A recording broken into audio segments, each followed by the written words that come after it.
ওং জননীং শারদাং দেবীং রামকৃষ্ণং জগদ্গুরুং পাদপদ্মে তয়স্যিত্বা প্রণমামি মুহুর্মুহুর। নমস্কার। নিবেদিতার ভারত দর্শনের আজ 207তম পর্ব। নিবেদিতার ভারত দর্শন আমাদের যাদেরই রবিবার সকালে শোনার সৌভাগ্য হয় তারা এটিকে নিজেদের ভারত দর্শন বলে মনে করেন, অনেকে সেটি প্রকাশ করেছেন। পানারাম চ্যানেলকে ধন্যবাদ। তাদের যত বিভিন্ন শত্রুমণ্ডলীর বিভিন্ন প্ল্যাটফর্ম রয়েছে তার মাধ্যমে যেভাবে নিবেদিতার ভারত দর্শন মানুষের কাছে দুয়ারে গিয়ে প্রতি রবিবার তাদের নিজেদের ভারত দর্শনকেই অনুভূত করে, সেখানে আমার নিজের ভালো লাগে সেগুলি শুনতে, যে আমার নিবেদিতা চয়ন বা নিবেদিতার ভারতবর্ষের সমস্ত কর্মক্রিয়াগুলির ভালো দিক তথা এদেশের প্রয়োজনে দেশকে তথা দেশমাতৃকার সমস্ত সন্তানদের কাছে তাদের দেশভক্তি বা দেশের প্রতি শ্রদ্ধা বা দেশের প্রতি কর্তব্য যেভাবে নিবেদিতা আঙুল তুলে আমাদেরকে ঘুমিয়ে থাকা এ দেশবাসীর কাছে পৌঁছে দিয়ে গেছেন, সেটা যুগ যুগ ধরে একটা ইতিহাস ছাড়ার কিছু নয়। এই সমকালীন ভারতবর্ষের সংবাদে যেগুলি ফুটে উঠেছে এর আগের দিনে সেগুলিকে অনেকটা তুলে ধরার চেষ্টা করেছিলাম, বাকি অংশটিকে আজকে তুলে ধরবো বলে আমার পরিকল্পনা ছিল। যেটি বলছিলাম, গীতশ্রী বন্দ্যোপাধ্যায় একজন বিখ্যাত ঐতিহাসিক মহিলা। তিনি নিজের অক্লান্ত পরিশ্রমে নিবেদিতার ভারত দর্শনে যে ভূমিকাটি পালন করে গেছেন তিনি, সেগুলি সত্যি আমাদের আজকে ইতিহাসের পাতা উল্টালে সেখানে পৌঁছাতে সাহায্য করে। আসলে নিবেদিতা তার কর্মকাণ্ডের মধ্যে স্বামীজি যা যা চাইতেন, যেভাবে দেশকে ভালোবাসতে শিখিয়ে গেছেন, নিবেদিতা যেন তারই পুনরাবৃত্তি করলেন। শুধু স্বামীজির মানুষ তৈরির জায়গায় তিনি তুলে ধরলেন জাতি গঠনের আদর্শ। তিনি বোঝাতে চেয়েছিলেন যে রাজনীতির ধারা বা অর্থনৈতিক ক্ষতি এসব ছিল নিতান্তই পারিপার্শ্বিক। মূল কথা হলো যে জাতিকে তার আত্মিক জাতীয়তাবোধটি উপলব্ধি করতে হবে। অন্যত্র তিনি নিজের নামের আদ্যাক্ষর দিয়েই লেখেন, বেদ ও উপনিষদ যে শক্তি ব্যক্ত করেছে ধর্মসমূহ ও সাম্রাজ্যের মধ্যে, পণ্ডিতের পাণ্ডিত্যের মধ্যে এবং সাধুদের ধ্যানে বা অভিব্যক্তিহিত হয়েছে, তাই আজ জাতীয়তার নামে পরিচিত। ইন্ডিয়ান ন্যাশনালিটি অ্যান্ড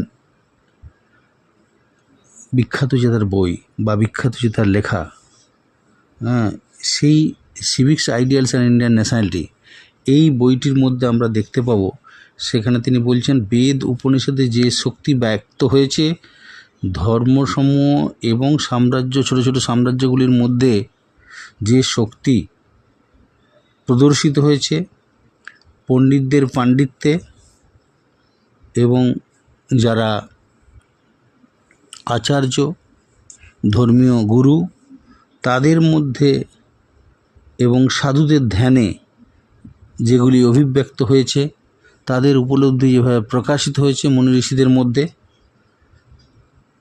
আজ সেটাকেই জাতীয়তা নামে পরিচিত করা হচ্ছে। এই উপলব্ধি কিন্তু আমাদের মধ্যে কারো মনে একবারও উকি মারেনি, যেটি নিবেদিতার মনে উকি মেরেছিল। নিবেদিতার ভাষণগুলোর প্রতিবেদন ভারতের প্রভাবশালী সব পত্রপত্রিকাতেই তখন প্রকাশিত হতো।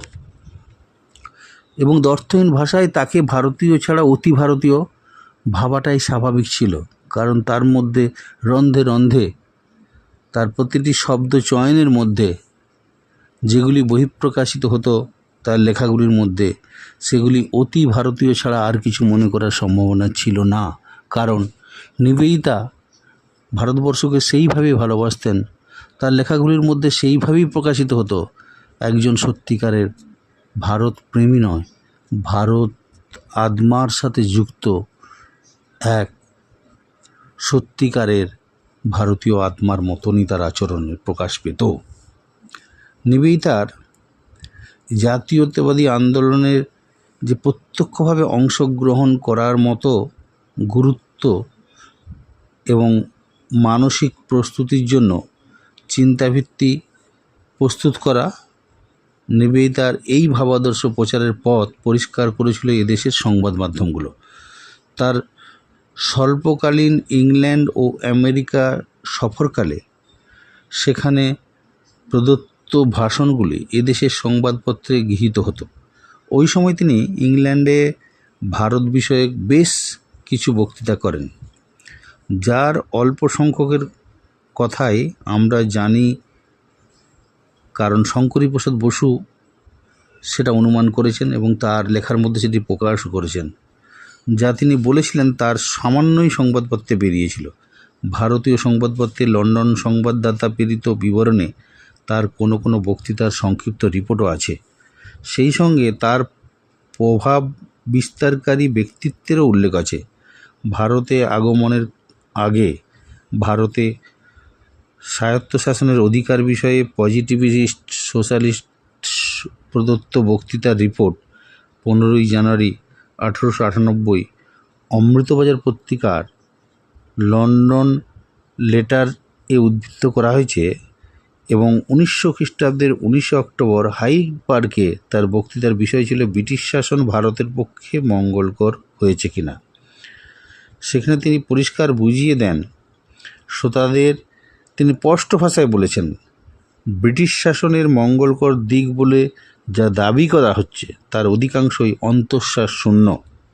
ইংল্যান্ডের যন্ত্রশিল্প কিভাবে ভারতের পুরনো শিল্পগুলোকে ধ্বংস করেছে অথচ বিকল্প কিছু দেয়নি তার বিবরণ দিয়েছে। সেখানে তিনি তারও বিবরণ দিয়ে পরিষ্কার বলে দেন যে 15ই নভেম্বর অমৃতবাজার পত্রিকায় এই বক্তৃতার রিপোর্ট প্রকাশিত হয়।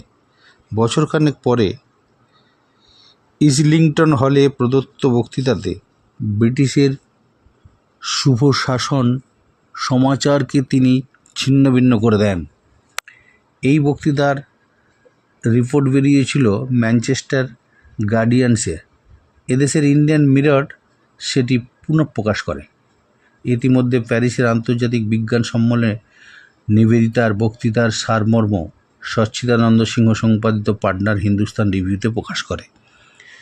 এখানে একটা ভীষণ তাৎপর্যপূর্ণ ঘটনা, যেটি আমি একটু আগে উল্লেখ করছিলাম, যে 1900 খ্রিস্টাব্দের 19শে অক্টোবর হাইড পার্কে, সেটি কিন্তু বিদেশে।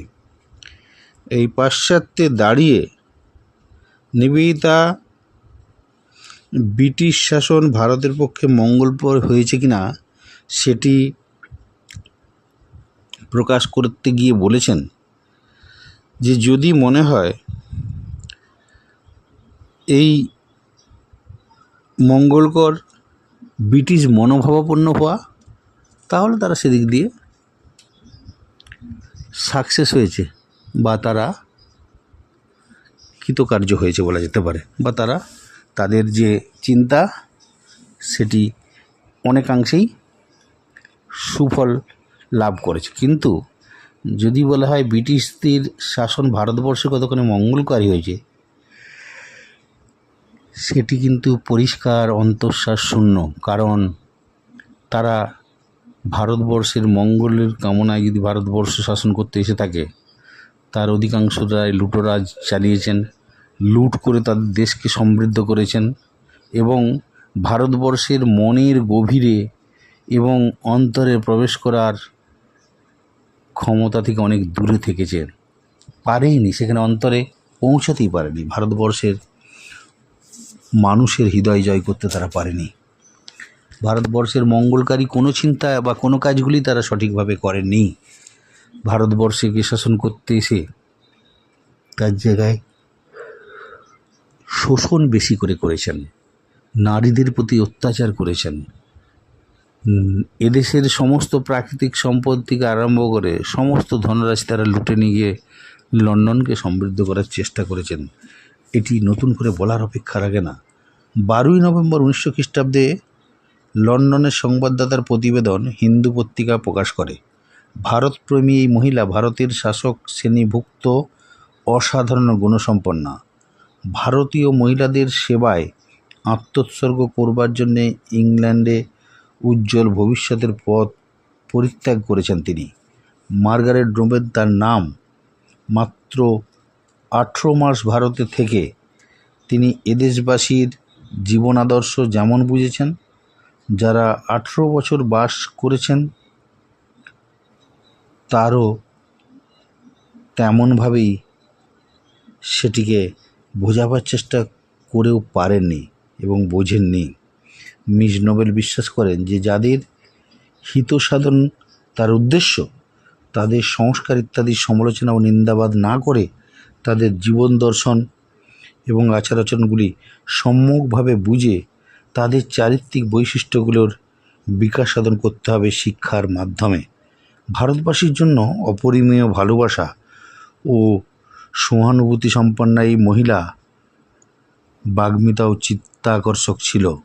19শে নভেম্বর হাইড পার্কে নিবেদিতার ভাষণ প্রসঙ্গে হিন্দু মন্তব্য করে যে তিনি গ্রন্থভুক্ত দার্শনিক মতবাদের সঙ্গে প্রত্যেক জাতির নিজস্ব মানসিক দর্শন, যা তাদের প্রতিটি কাজ এবং জীবনযাত্রাকে নিয়ন্ত্রিত করে, তার পার্থক্য বুঝিয়ে দেন। 1901-এর 7ই জুন প্রস্তাবিত নারী বিদ্যালয়ের আদর্শ এবং উদ্দেশ্য তিনি তার ভাষণে তুলে ধরেছেন। 1902 খ্রিস্টাব্দে আমরা দেখব 5ই ফেব্রুয়ারি ভারতে প্রত্যাবর্তনের আগে নিবেদিতার বিদায় সম্বর্ধনা জানানোর জন্য আয়োজিত সভায় প্রসঙ্গত প্রমাণিত হয় লন্ডনে ডেলি ক্রনিকল পত্রিকায়। তার দ্বিতীয়বার ভারত আগমনের বার্তা 10ই ফেব্রুয়ারি অমৃতবাজার পত্রিকায় প্রকাশিত হয়। রাজনীতি এবং জাতীয়তাবাদ বা জাতীয়তা ব্যতীত ভারতের ধর্মীয় সামাজিক রীতিনীতি এবং সংস্কৃতি সম্বন্ধেও তিনি অনেক বক্তৃতা দেন, যেগুলির মধ্যে 1899 সালের 13ই ফেব্রুয়ারি কলকাতার অ্যালবার্ট হলে এবং 28শে মে কালীঘাট মন্দির প্রাঙ্গণে কালী পূজা শীর্ষক বক্তৃতা বিশেষভাবে উল্লেখযোগ্য ছিল। সেটা আমি অনেকবার হয়তো বলেছি। এই ভাষণে কিন্তু কলকাতার বিদগ্ধ মহলেও যে দারুণ আলোড়ন তুলেছিল, শঙ্করী প্রসাদের মতে ইংরেজি সংবাদপত্রে তা যথাযথ আলোচিত হয়নি। তিনি লিখেছেন, বেঙ্গল রাজনৈতিক পত্রিকা এই সব বিতর্কমূলক ধর্মীয় ব্যাপারে নীরব থাকায় বাঞ্ছনীয় মনে করেছিল। অমৃতবাজারের নীরবতা আসলে প্রতিবাদ। বৈষ্ণব ধর্ম প্রচারক অমৃতবাজার প্রেমতত্ত্বের প্রচারক হলেও শাক্ত মতের দিকে সেই প্রেমকে প্রবাহিত করতে ভীষণভাবে ঘৃণাবোধ করেছিল। যাই হোক, বক্তৃতার বিজ্ঞপ্তি 11ই ফেব্রুয়ারি এবং নিবেদিতার বাগ্মিতা ও যুক্তি ক্ষমতার প্রশংসা সহ বিভিন্ন বিবরণ 18ই ফেব্রুয়ারি ইন্ডিয়ান মিরর পত্রিকা প্রকাশ করে। আবার 26শে ফেব্রুয়ারি 4 কলম দীর্ঘ বিবরণ এবং 1 মার্চের সম্পাদকীয়তে নিবেদিতার সব প্রশংস উল্লেখ করা হয় ওই পত্রিকায়। নিবেদিতা ইংরেজিতে লিখতেন বলে বাংলা পত্রপত্রিকায় তার গ্রন্থগুলি নিয়ে বিশেষ আলোচনা হয়নি। তবে এই কালী বক্তৃতার সূত্রে তার কালী দি মাদার বইটি একটি পর্যালোচনা বেরিয়েছিল সাহিত্য পত্রিকার কার্তিকের 1319 খ্রিস্টাব্দে। এটা আমরা দেখেছি। সেখানে কালী পুজো সংক্রান্ত বিধিগুলোর অচিন্তপূর্ব ব্যাখ্যা শ্রোতাদের মোহিত করে দিয়েছিল। বক্তৃতার সাফল্যে নিবেদিতার স্বয়ং উৎফুল্ল হওয়া তার উত্তেজনা বিবৃত আছে। প্রিয় বন্ধু ম্যাকলাউডকে লেখা 15ই ফেব্রুয়ারি 1899 সালের যে বিখ্যাত চিঠিটি তার রয়েছে, সেখানে তিনি লিখছেন, well, my lecture on Kali came out on Monday. The Albert Hall crammed, মানে একদম ভর্তি হয়ে গেছিল। Dear old doctor Mahendralal Sarkar spoke against Kali and me. অর্থাৎ মহেন্দ্রলাল সরকার আমার এবং কালীর বিরুদ্ধে বক্তৃতা দিতে শুরু করলেন। উইথ টিয়ার্স, চোখের জলে, অ্যান্ড ওয়াজ ভেরি টাচিং, সকলের দৃষ্টি আকর্ষণ করলেন এবং একটা ভীষণভাবে উত্তেজনামূলক এবং মানুষের হৃদয় স্পর্শকারী, বিশেষ করে যারা এদেশীয় তাদের সামনে একটা যেন ভীষণ তড়িৎ যুক্তকারী শিরায় একটা আলোড়ন সৃষ্টি করল। তারপরে বলছেন, when and unfortunately a mad devotee of Sri Ramakrishna got up, একজন ওই সময় পাগল একটি সে উঠে দাঁড়ালো এবং amidst tremendous excitement called him an old devil. চিৎকার করে একটা পাথর ছুঁড়ে দিয়ে তাকে বলল, একটা ডেভিল, অর্থাৎ অবতারের বিপরীত দিক, অর্থাৎ ডেভিল মানে দৈত্য। এই যে, তবে একতরফা প্রশংসা নয়, অনেক বিস্বরও নিক্ষিপ্ত হয়েছিল বক্তার প্রতি। যেমন কেশবপন্থী ইউনিটি অ্যান্ড মিনিস্টার, মাদ্রাজের সোশ্যাল রিফর্মার, মিশনারি পত্র, বম্বে গার্ডিয়ানস তিক্ত মন্তব্য করেছিল। প্রশস্তি হোক বা কটূক্তি হোক, উভয়ত বক্তা এবং বক্তব্য বিষয়ে ব্যাপক কৌতূহল সৃষ্টি করেছিল, তা অস্বীকার করার উপায় নেই। নিবেদিতা কালী বক্তৃতা প্রসঙ্গে প্রবাচিকা মুক্তিপ্রাণার মন্তব্যটি বিশেষভাবে প্রণিধানযোগ্য। ভারতের জাতীয়তার উদ্বোধনী রাগিনী নিবেদিতার কণ্ঠে সেদিন প্রথম এই বক্তৃতার মধ্য দিয়েই ধ্বনিত হয়েছিল। এটি মুক্তিপ্রাণেই ভারী সুন্দর কথা বলেছেন। ওখানে ওই বক্তৃতা, কালীঘাটের বক্তৃতার মধ্যে একটা লাইন ছিল, আমার সেটি মনে পড়ছে বারবার, যে এদেশের যুব সমাজকে বলা হচ্ছে, তোমরা যদি পাশ্চাত্যের ওই রঙিন চাকচিক্যে ভরা পাশ্চাত্যের সৌন্দর্যের দিকে তাকিয়ে থাকো, তোমরা যদি তার গভীরে প্রবেশ করো, দেখবে আসলে পাশ্চাত্যের যে আজকে উন্নতি, পাশ্চাত্যের যে সমস্ত আজকে লোকের কাছে আকৃষ্টতার কারণ যেগুলি, সেগুলোর পেছনে যার অবদান, সেটি কিন্তু এই ভারতবর্ষ। তুমি এদেশের সংস্কৃতি এবং সভ্যতার অন্তরে প্রবেশ করলে দেখবে যে পাশ্চাত্যের সমস্ত উন্নতির পেছনে এদেশের একটা বিশাল ভূমিকা রয়েছে এবং তোমাদিকে জাগতে হবে, তোমাদের সেই জায়গায় পৌঁছাতে হবে, তোমাদের নিজেদের মধ্যেই নিজেদের উপলব্ধি খুঁজে বার করতে হবে, এটাই তোমাদের সাধনা হোক। অর্থাৎ তাদেরকে দেশমুখী করে বাইরের চাকচিক্য থেকে ঘুরিয়ে আনার, ফিরিয়ে আনার দায়িত্ব নিবেদিতা গ্রহণ করে যেন সেদিন তাদের কর্তব্যটি কী সেটি নিবেদিতা ওই কালীঘাটে বক্তৃতার মধ্যে যুব সমাজকে যেন করাঘাত করেছিলেন এবং তাদের নিজের স্বরূপটি চিনিয়ে দেওয়ার চেষ্টা করেছিলেন। এটিই তার মূল লক্ষ্য ছিল। এই বক্তৃতার মধ্যে তার জাতীয়তাবোধের যে সুন্দর একটা উদ্বোধনী রাগিনী, সেটা মুক্তিপ্রাণা মাতাজি যেন নিবেদিতার কণ্ঠ থেকে খুঁজে পেয়েছিলেন। তাই পরবর্তীকালে তার অসংখ্য বক্তৃতা ও রচনার মধ্যে বারে বারে ভারতবাসীকে আত্মসমাহিত হবার আকুল আবেদন চিত্তস্পর্শ করে। প্রবন্ধের স্বল্প পরিসরে সব বক্তৃতা এবং বিভিন্ন পত্রিকায় মন্তব্য সহ প্রতিবেদনের তালিকায় উল্লেখ সম্ভব নয়, কিন্তু প্রতীকী উদাহরণ দেয়া যেতে পারে। সংবাদপত্রের সঙ্গে নিবেদিতার সম্পর্ক ছিল বহু প্রসারী। অনেক পত্রপত্রিকার সঙ্গে তিনি জড়িয়ে পড়েছিলেন। তার পরিসংখ্যান দিয়েছেন নারায়ণী দেবী। তিনি প্রবাচিকা মুক্তিপ্রাণা ও আত্মপ্রাণা, তার সাথে শঙ্করী প্রসাদ বসু প্রমুখ তারা জীবনীকাররা যারা যারা লিখেছেন, তারাই বিভিন্ন প্রসঙ্গে এসে বিভিন্ন পত্রপত্রিকার সাথে নিবেদিতার যে যোগ, সেগুলিকে বারবার তুলে ধরেছেন বিভিন্নভাবে। রামকৃষ্ণ আন্দোলনের দুটো ইংরেজি পত্রিকা, প্রবুদ্ধ ভারত আর ব্রহ্মবাদী, তাতে প্রচুর লেখা ছাড়াও মাদ্রাজের ইন্ডিয়ান রিভিউ, কলকাতার the Statesman, modern review, new India, Indian world, partner Hindustan review এবং অন্যান্য পত্রিকায় তিনি লিখেছেন। বন্দে মাতরমে লিখেছেন বলে র্যাডক্লিফ জানিয়েছেন। অরবিন্দ তাকে কর্মযোগী পত্রিকার সম্পাদনার দায়িত্ব দিয়েছিলেন, বিশেষ করে যখন অরবিন্দ চন্দননগরে গিয়ে লুকিয়েছিলেন, তারপরে ধীরে ধীরে তিনি পণ্ডিচেরির দিকে রওনা হয়েছিলেন। সেই সময়কালীন অনেকের ধারণা তার পত্রিকা যখন বেরোচ্ছে, পাক্ষিক এই পত্রিকা, কর্মযোগীন পত্রিকা, তার সম্পাদকীয় যা লেখা হচ্ছে সে যেন অবিকল অরবিন্দের লেখা, সেগুলি কিন্তু আসলে নিবেদিতার লেখা। নিবেদিতা সেই কর্মযোগন পত্রিকাতে সম্পাদকীয় লিখছেন, বুঝতে দিচ্ছেন না যে অরবিন্দ কলকাতা ছেড়ে চলে গেছেন, যাতে মানুষের মনকে কলকাতামুখী করে রাখে, ব্রিটিশ প্রশাসন যাতে কলকাতার মধ্যেই তাকে হন্য হয়ে খুঁজতে থাকে। এটা কিন্তু নিবেদিতার চাল। মায়ের বাড়িতে বাগবাজারে প্রণাম করে নিবেদিতা শুনেছেন যে অরবিন্দ নৌকায় করে রাতের অন্ধকারে গঙ্গার মধ্য দিয়ে চন্দননগরে পাড়ি দিয়েছিলেন, ফরাসি টাউনে।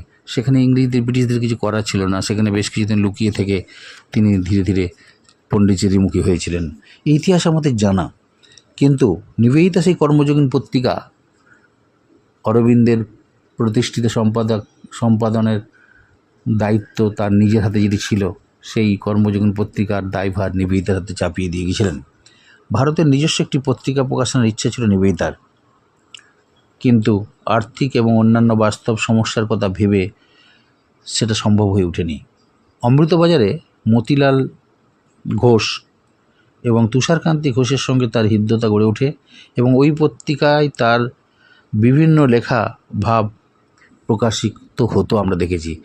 এটা যেন নিবেদিতা তার নিজের ভাব প্রকাশের বাহন রূপে তিনি ব্যবহার করেছেন। আর স্টেটসম্যান পত্রিকায় অস্থায়ী সম্পাদক স্যামুয়েল র্যাডক্লিফ, তার সঙ্গে প্রগাঢ় সৌন্দর্য ছিল নিবেদিতার।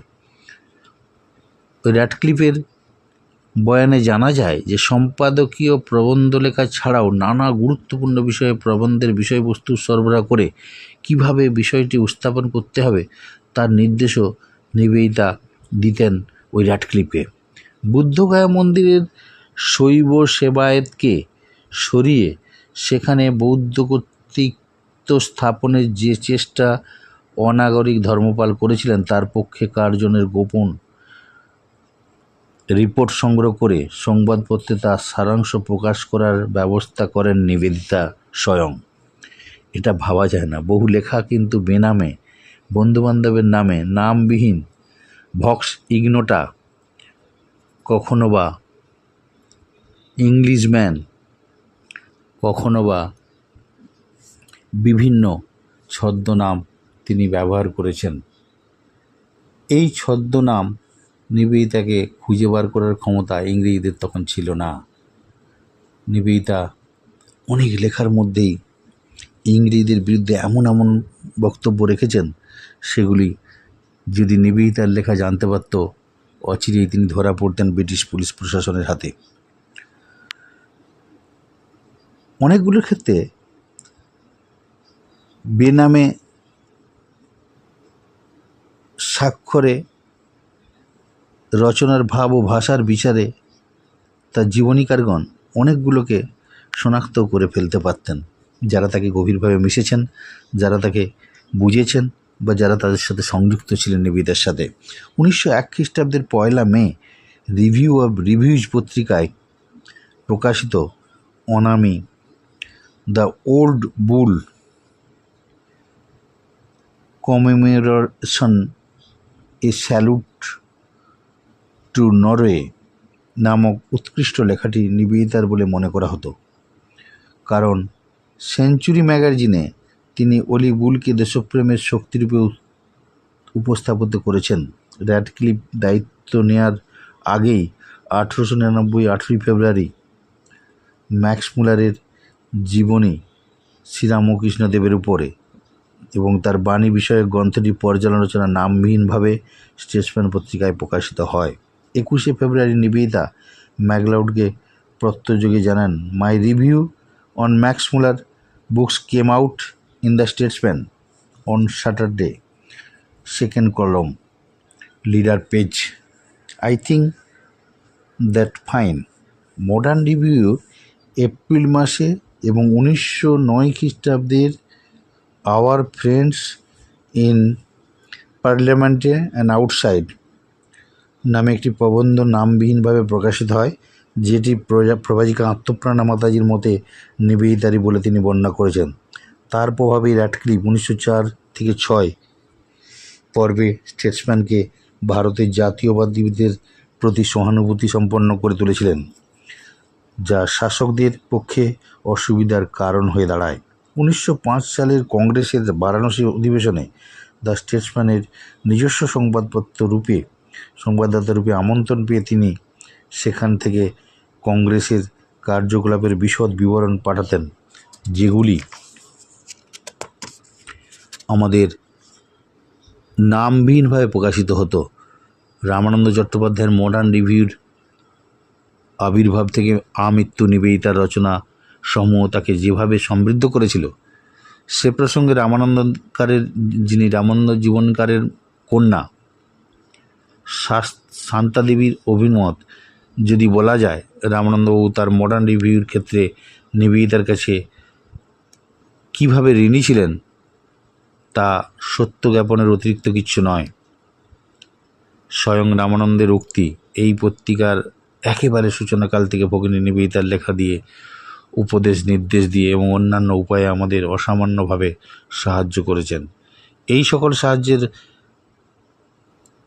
মূল্য প্রতিদিনই উপলব্ধি করছি। পত্রিকার প্রথম সংখ্যা থেকে নিবেদিতার সর্বোত্তম রচনাটি the function of art in shaping nationality প্রকাশিত হয়েছিল। মডার্ন রিভিউকে তার আবির্ভাবে অভিনন্দন জানানো সময়ে অমৃতবাজারে নিবেদিতার লেখাটা বিশেষ প্রশংসা লাভ করে। প্রভাজিকা আত্মপ্রাণা মাতাজি নিবেদিতার ইংরেজি রচনাগুলিতে মডার্ন রিভিউতে নিবেদিতার রচনার তালিকা আছে, যার মধ্যে অনেকগুলো বেনামে, ছদ্মনামে বা নাম ছাড়াই বেরিয়েছে। প্রভাজিকা আত্মপ্রাণার হিসাবে রচনার সংখ্যা 70-এর মতো এবং অনেকগুলি ধারাবাহিক প্রকাশিত দীর্ঘ প্রবন্ধ। 1907 সালের এপ্রিলের সংখ্যায় নিবেদিতার বেনামে লেখা প্রবন্ধ Lord Curzon on feminine India বেরোয়, যেটি শঙ্করী প্রসাদের মতে কার্জনের বিরুদ্ধে নিবেদিতার ভয়ঙ্কর রচনার পক্ষেও ভয়ঙ্কর। নিবেদিতার সর্বোত্তম সাম্রাজ্যবাদী বিরোধী এবং ধনতন্ত্র বিরোধী রচনার মধ্যে এটি পড়ে। স্বামী বিবেকানন্দ নিবেদিতার মধ্যে সিংহশক্তির প্রকাশ উপলব্ধি করেছিলেন। লর্ড কার্জনের আত্মগর্বী উদ্ধৃত সাম্রাজ্যবাদের বিরুদ্ধে নিবেদিতা প্রকৃত সিংহিনী রূপেই প্রকাশিত হলেন। গুরুর মতোই তিনি সিংহের গুহায় ঢুকে তাকে দৈত্যরথে আহ্বান করালেন। স্বদেশী আন্দোলনের সম্বন্ধে কীভাবে লিখতে হবে র্যাডক্লিফকে তার সংকেত দিয়েছিলেন তার পত্র, যেটি ছিল বিখ্যাত পত্র 27/12/1908 খ্রিস্টাব্দে। সেখানে তিনি লিখছেন, আমার মতো তুমি জানো, এডুকেশন বিল মূল কাজটা আরম্ভ করেছে, কনভোকেশনে বক্তৃতার চেতনা জাগিয়েছে, পার্টিশন যুদ্ধ ঘোষণা করেছে এবং পার্টিশন বলবৎ করার ক্ষেত্রে কার্জনের নিপুণ কৌশল পরিষ্কার করে দিয়েছে যুদ্ধের পথ। নিবেদিতার চোখে কার্জন সর্বনিকৃষ্ট সাম্রাজ্যবাদী। কলকাতা বিশ্ববিদ্যালয়ের সমাবর্তন উৎসবে কার্জনের তার ভাষণে ভারতীয়দের মিথ্যাবাদী জাতি বলে বলার সঙ্গে সঙ্গে, যেটা কারো প্রতিবাদ করার সমর্থ ছিল না। নিবেদিতা ওই সভায় উপস্থিত ছিলেন। জনৈক প্রত্যক্ষদর্শী লিখছেন, নিবেদিতা উত্তেজিত অবস্থায় সভা থেকে বের হয়েছে। গুরুদাস বন্দ্যোপাধ্যায়কে সঙ্গে নিয়ে তিনি ইম্পিরিয়াল লাইব্রেরিতে গেলেন। এবার সেখানে গিয়ে তিনি problem of the Far East গ্রন্থটা বের করলেন এবং 13 ফেব্রুয়ারি নানাবিধ ভূমিকায় লর্ড কার্জনের শিরোনামে কার্জনের কনভোকেশন বক্তৃতা এবং কোরিয়ার তার উক্তির পাশাপাশি প্রকাশিত হলো অমৃতবাজার পত্রিকায়। কোরিয়ায় রাজদরবারে মান্যতা পাওয়ার জন্য তিনি তার নিজের বয়সকে কীভাবে বাড়িয়েছিলেন, সেখানকার রাজ পরিবারে বিবাহের উপযুক্ততার জন্য নিজের মিথ্যা বংশ পরিচয় পর্যন্ত দিয়েছেন, তা নিয়ে তার সেই সদম্ভ উক্তিকে নিবেদিতা উদ্ধৃত করে প্রকাশ্যে এনে দিয়েছিলেন। বিখ্যাত সাংবাদিক গার্ডিনার মন্তব্য করেন, India was dissolved in laughter. It almost forgot the insult for the sake of the jest. পরদিন স্টেটসম্যান অমৃতবাজারের রচনাটি পুরোটাই উদ্ধৃত করে 14ই ফেব্রুয়ারি দেশীয় সংবাদপত্রগুলোকে অনর্গল প্রতিবাদমূলক সম্পাদকীয় এবং চিঠিপত্র বেরোতে থাকে। যেমন বেঙ্গলিতে অমৃতবাজারে 15, 16, 17 তারিখের সম্পাদকীয়তে পরপর একদম আঘাত হানতে শুরু করলো লর্ড কার্জনের বক্তব্যের বিধ্বংসী রূপটি। সেটার বিরুদ্ধে যেভাবে রুখে দাঁড়িয়েছিল 14ই ফেব্রুয়ারি দ্য স্টেটসম্যান সম্পাদকীয় পৃষ্ঠায় ছদ্মনামে নিবেদিতার একটা দীর্ঘ পত্র প্রকাশিত হয়, the highest ideal of truth শিরোনামে। প্রচণ্ড শক্তিশালী রচনা, ব্যঙ্গ ও বেদনার মিশ্রণে সেটি প্রকাশ পায়। ব্যঙ্গেতে বলা হয়, কার্জনের অভিমানী দম্ভের উদ্দেশ্যে বেদনা তরুণ ভারতীয়দের কাপুরুষতায়। অতঃপর প্রতিবাদের বন্যা বয়ে গেল কাগজপত্র এর সভা সমিতিতে। কার্জনী বক্তৃতার সূত্রে অনতি বিলম্বে যে এক প্রবল আন্দোলনের তরঙ্গ সৃষ্টি হলো, তার জন্য অমৃতবাজার এবং দ্য স্টেটসম্যানের ভূমিকায় সর্বাধিক। আর এই দুটো পত্রিকার বিষয়টি জনসমক্ষে তুলে ধরার মূলে ছিলেন নিবেদিতা, এটাও স্বীকার করার উপায় নেই। ইংল্যান্ডের উদার নৈতিক কাগজগুলো কার্জনের অপকর্মে বিরক্ত বোধ করেছিল, ভারতীয় বিক্ষোভে প্রবলতা উপলব্ধি করেছিল। 17ই মার্চ 1905 খ্রিস্টাব্দে ইংল্যান্ডের ইন্ডিয়া কাগজে কলকাতা এবং বোম্বাইয়ের প্রতিবাদী সভায় বিবরণ প্রকাশিত হয়। কলকাতা সংবাদদাতা টেলিগ্রাফ তারা নিজেরা প্রকাশ করে অন্যান্য ব্রিটিশ প্রভাবশালী কাগজে পাঠায় এবং মর্নিং লিডার ও ম্যানচেস্টার গার্ডিয়ানে তা প্রকাশ করে। ডেইলি নিউজ সম্পাদকীয়তে লিখছেন, যে মানুষদের শাসন করতে উনি গিয়েছেন তাদেরই বিরুদ্ধে মিথ্যাবাদী বলার মতো আহম্মকি তার কনভোকেশন বক্তৃতা ব্যাপারটা চরমে নিয়ে গেছে। জগদীশচন্দ্র যথার্থই বলেছেন, নিবেদিতার নিক্ষিপ্ত বজ্রই এই বিদারণের কারণ হয়েছিল। কলকাতা, বোম্বাই ছাড়াও বহু শহরে প্রতিবাদ সভা হয়েছিল।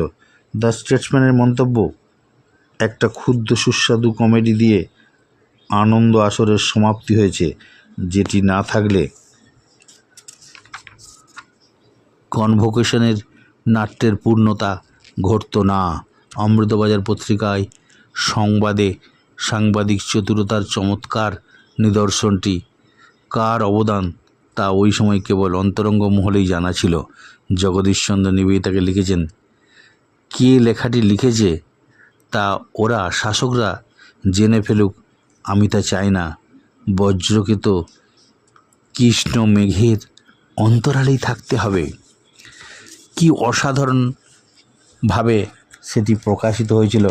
নিবেদিতার যারা খুব কাছের মানুষ তারা এটি বুঝেছিলেন যে নিবেদিতা সেই পারে, ব্রিটিশদের আসল স্বরূপটা তার চেনা আছে, তার বিরুদ্ধে কলম ধরার অধিকারী নিবেদিতাই হতে পারে।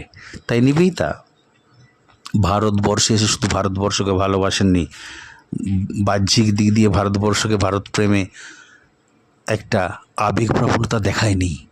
তিনি সত্যিকারের ব্রিটিশ রাজের লন্ডনে পড়াশোনা করা এই আইরিশ মহিলাটি, তিনি ব্রিটিশদের বিরুদ্ধে, তাদের সমস্ত অপকর্মের বিরুদ্ধে জিহাদ ঘোষণা করেছিলেন অ্যাজ এ ইন্ডিয়ান।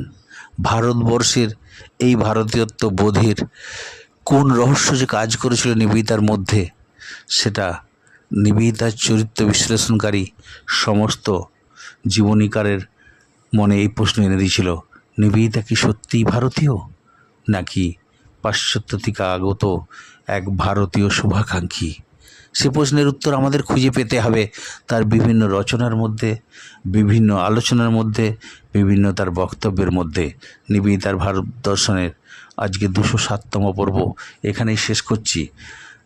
তৎকালীন সংবাদপত্রে এবং বিভিন্ন যে মিডিয়ার মাধ্যমে নিবেদিতাকে হাইলাইট করা হয়েছিল, তার কিছু অংশ রয়ে গেল, সেটা আমরা এর পরের দিন আলোচনার মধ্যে রেখে নিবেদিতার তৎকালীন অবস্থানটি আপনাদেরকে জানান দেওয়ার চেষ্টা করব। আমার অকৃত্রিম প্রয়াস খুঁজে বেড়াক নিবেদিতার ভারত দর্শনের গ্রন্থি স্বরূপ ভারতীয়ত্ববোধের চাবিকাঠিটি।